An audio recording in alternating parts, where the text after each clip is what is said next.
The idea that we're going to walk away from Ukraine, the idea that we're going to let NATO begin to split is totally against the interests of the United States of America, and it is against our word we've given since Schumer, since all the way back to Eisenhower.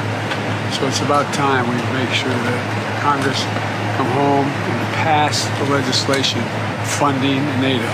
It's critical. But the fact of the matter is, Putin is responsible. Whether he ordered it or not, he is responsible for the circumstances put that man in. And he is a reflection of who he is. And it just cannot be tolerated. I said there would be a price to pay. He is paying a price already. Since 2000, when I made that statement, Russians have had sanctions imposed on them and a whole range of other impacts. When it comes to interviews, at this point in their presidencies, Obama did 422 interviews. Trump did 300. Biden so far, 86.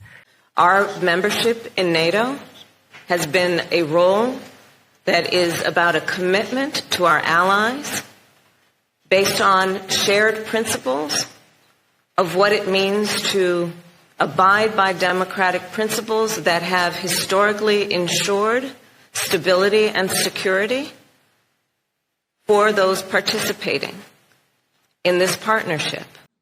The taxpayers pay for it.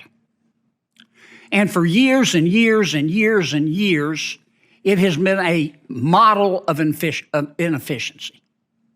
In fact, it has been a cesspool of political patronage and corruption.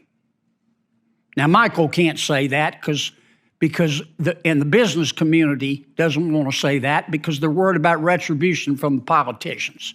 But it's the truth. Look at the headlines from our TV stations.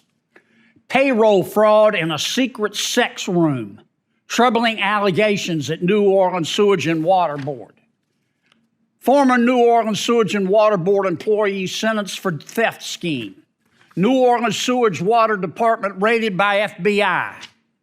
Ex-Sewage and Water Board official has to pay back $100,000 he stole.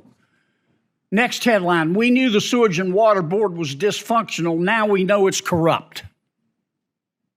The people of New Orleans deserve better. And what we need to do is one of two things. The politicians have had their shot. They missed.